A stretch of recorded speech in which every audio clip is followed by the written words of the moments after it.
Video evidence has the internet talking.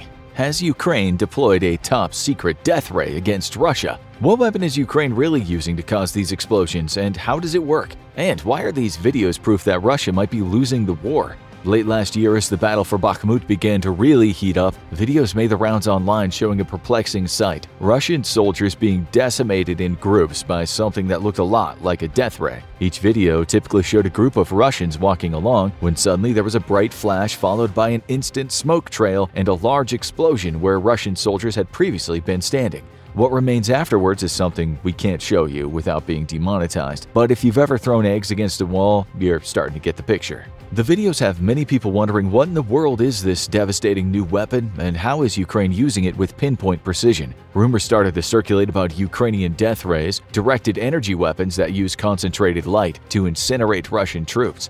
Others proposed particle beams, basically streams of microscopic particles being accelerated to a portion of the speed of light. The origin of these Wunderwaffe was as speculative as their nature, with some believing that the US was deploying super-secret tech, but others no doubt believing they came from aliens or Atlantis itself. The internet's a wild place with no shortage of crazy, but the truth is a lot more down to earth, unfortunately for the Russians being decimated by it, because not only is the weapon being used here pretty conventional, it's very widespread and being supplied in numbers by NATO. So what are we dealing with exactly?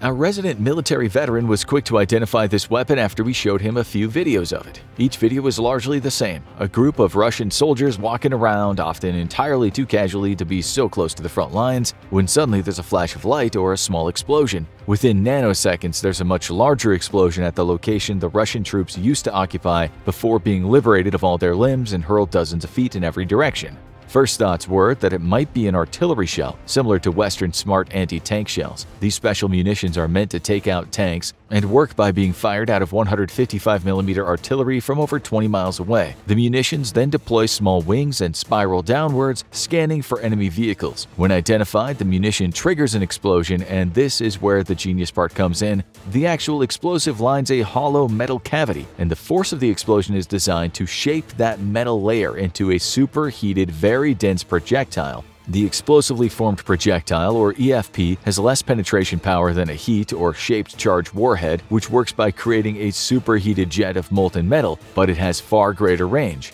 Heat and shaped charge explosive jets have very little range due to cooling and loss of energy, but an explosively formed penetrator can still travel for hundreds of meters. Decades ago, the U.S. Air Force began testing these weapons with incredible success, and the U.S. was quick to share the technology with Ukraine, who used it to great effect. In the following video, you can see the telltale explosion several hundred meters over the target, followed immediately by a second explosion as the EFP strikes the Russian vehicle and destroys it.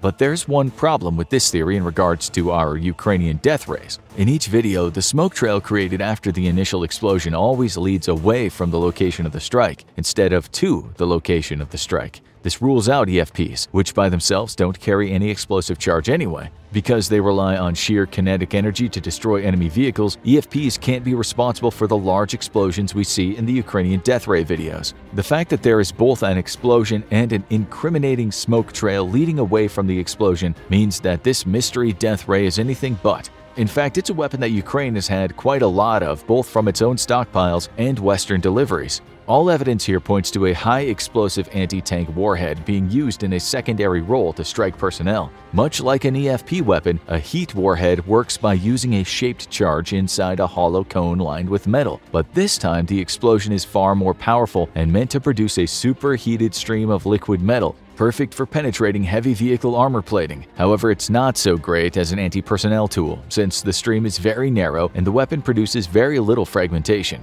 We can rule out American javelins or European in-laws as the culprits here. While both can be used in a pinch as an anti-personnel weapon, each missile is also incredibly expensive. As one Ukrainian soldier described it, it's like firing a Ferrari every time you pull the trigger on the launch unit. And he's not wrong. Each javelin costs around 100 grand. But Ukraine has another weapon in very large supply, the Stugna P. This is a home-brewed Ukrainian-made anti-tank guided missile developed by Look Design Bureau. It entered service in 2011, with the weapon seeing very widespread use during the Russian invasion. It's not as sophisticated as Western anti-tank weapons, lacking a fire-and-forget capability, and instead requiring its launcher to keep a target painted with the laser, similar to the American TOW missile. However, that doesn't make it less effective when it actually hits the target. Packing a tandem-charge heat warhead that can slice through 800 millimeters of steel armor and punch right past explosive reactive armor plates, T-72s, T-80s, and even T-90s have been helpless against this weapon, and Ukraine has even used it to shoot down hovering Russian helicopters. Another variant of the missile, known as the RK-20F, might be what we're looking at in these videos. This missile variant features a high-explosive fragmentation warhead and is designed to take out lightly armored vehicles, small buildings, and field fortifications. With a price of between $10,000 and $20,000 a missile, this is a much more affordable solution if your home, too, is facing infestation by Russian soldiers. And the results speak for themselves, as the Ukrainians are able to strike with pinpoint accuracy well behind enemy lines.